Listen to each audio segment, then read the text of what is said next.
Un apatride, qu'est-ce que c'est? Il se peut que tu n'aies jamais entendu parler des apatrides ou que tu aies entendu le mot sans savoir de quoi il était question. Mais qui sont les apatrides et pourquoi est-ce important d'en parler? Un apatride est une personne qui ne possède la nationalité d'aucun pays. Mais pour vraiment bien comprendre ce qu'est un apatride, il faut comprendre l'importance de posséder une nationalité. Ça peut te sembler banal, mais en réalité, ta nationalité est super importante. Pense-y, ta nationalité canadienne, autrement dit, ta citoyenneté canadienne, te donne accès à tout. Le fait d'être citoyen ou citoyenne du Canada garantit la protection de tes droits fondamentaux avec la Charte canadienne des droits et libertés. De plus, ta nationalité canadienne te donne accès à des papiers d'identité, c'est-à-dire un certificat de naissance valide, un numéro d'assurance sociale, une carte d'assurance maladie et même un passeport. C'est grâce à ces papiers d'identité que tu peux aller à l'école, que tu as accès à des soins de santé, que tu peux te trouver un emploi ou même t'ouvrir un compte bancaire. C'est aussi grâce à eux que tu peux obtenir un permis de conduire, te louer un appartement ou quitter le pays. Alors, si tu n'avais pas ta nationalité canadienne, tu ne pourrais rien faire de tout ça, puisqu'aux yeux de la loi, tu n'existerais même pas. C'est ça, être apatride. Les apatrides sont des gens qui n'ont aucune citoyenneté, même s'ils sont nés dans le pays où ils habitent. En d'autres mots, ces personnes n'existent pas aux yeux de la loi. Elles vivent donc dans une vulnérabilité extrême puisqu'elles n'ont aucun papier d'identité. Leurs droits fondamentaux ne sont pas respectés et elles sont exclues du reste de la société. Tu te demandes peut-être comment ça se fait qu'il y a des personnes qui n'ont aucune nationalité. Au Canada, il faut simplement être né dans le pays pour l'obtenir. Même quelqu'un né à l'extérieur du pays, mais dont un des parents est canadien, obtiendra sa nationalité.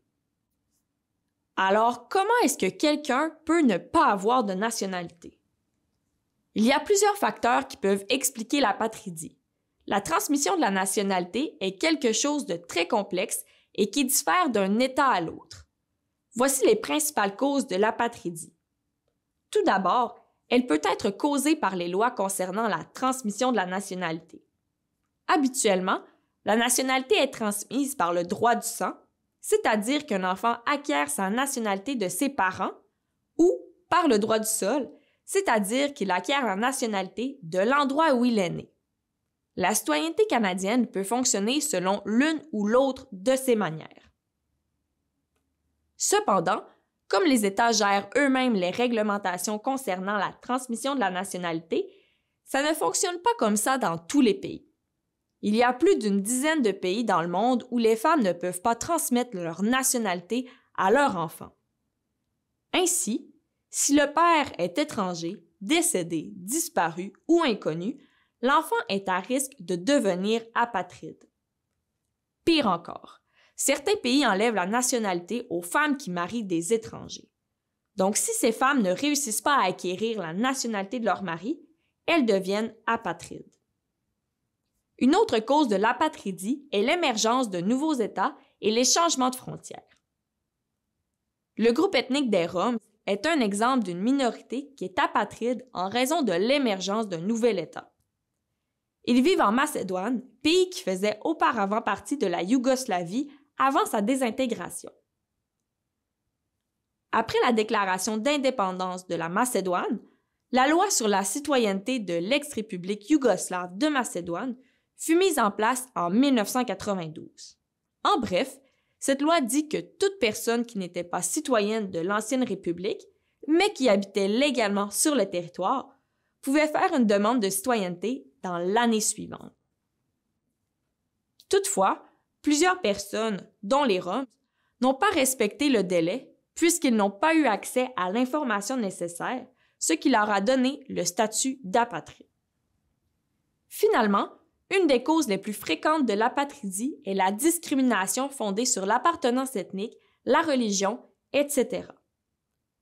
Il y a plusieurs minorités ethniques partout dans le monde qui sont apatrides puisque le pays dans lequel elles vivent ne leur accorde pas la nationalité, et ce depuis parfois plusieurs générations.